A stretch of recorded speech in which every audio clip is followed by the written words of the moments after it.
बहुत रोने का मन कर रहा है और समझ में नहीं आ रहा है कि मेरे साथ क्या हो रहा है, सब सही है फिर भी रोने का मन कर रहा है। और एग्जैक्टली क्यों मैं रोना चाहता हूँ, क्यों मैं रोना चाहती हूँ, वो ही समझ में नहीं आ रहा है। किसी को थप्पड़ मारने का मन कर रहा है, लेकिन वो भी समझ में नहीं आ रहा है कि भाई ऐसा कुछ हुआ भी नहीं है, तो फिर क्यों ऐसा हो रहा है, इमोशंस काफ़ी हाई क्यों हो रहे हैं मेरे।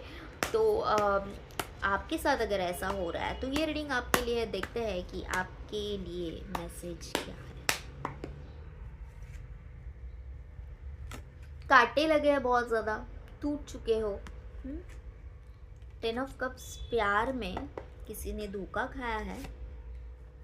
द लवर्स, देखिए इमोशनली काफ़ी ड्रेन्ड हो रहे हो। ओके, आपको ऐसा लग रहा है कि मैंने जिसको इतना दिल लगाया वो ही मुझे धोखा देके चला गया। तो ये बात समझो कि आपने जिससे दिल लगाया था और उसने अगर धोखा दिया है तो वो शायद आपके लिए था ही नहीं, वो आपके लिए था ही नहीं।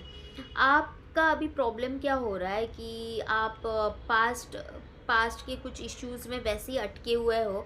और अगर कोई अच्छा भी बंदा आपकी लाइफ में आ भी रहा है ना, तो आप उसको देख ही नहीं पा रहे हो, क्योंकि आपको ऐसे लग रहा है कि नहीं मैं तो एकदम सती सावित्री हूँ, या फिर मैं तो उसी से बनना चाहती हूँ। और मेरे 5 साल का रिलेशनशिप है, 10 साल का रिलेशनशिप है।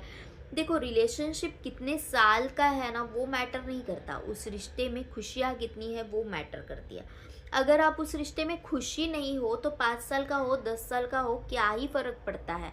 अगर ऐसे होता तो कभी आज तक डिवोर्स या फिर ऐसी सारी चीज़ें होती ही नहीं। ओके, जो आपका है उसको देखने की कोशिश करो। आपकी लाइफ में ऑलरेडी अभी कोई ऐसा पर्सन है जो आपसे बहुत ज़्यादा प्यार करता है, और यहाँ पे बहुत ज़्यादा डिफरेंसेस है, लेकिन फिर भी ये चाहता है कि आपके साथ रहे, आपके साथ वो इंजॉय करता है, और आप भी उसके साथ अपना होना बहुत इंजॉय करते हैं। फिर भले दुनिया के समझ के बाहर ही क्यों ना हो ये रिश्ता, लेकिन आप उस रिश्ते को जानते हो। अगर ऐसा कोई रिश्ता आपकी लाइफ में है तो उसको एक्सेप्ट करने में आपको क्या आ जाता है। आपकी खुशी का कांटा आप खुद बने हुए हो, खुशियों का गला आप खुद घोट रहे हो। क्यों? क्योंकि मैं एक्सेप्ट नहीं करना चाहता कि मुझसे सच में कौन प्यार करता हूँ।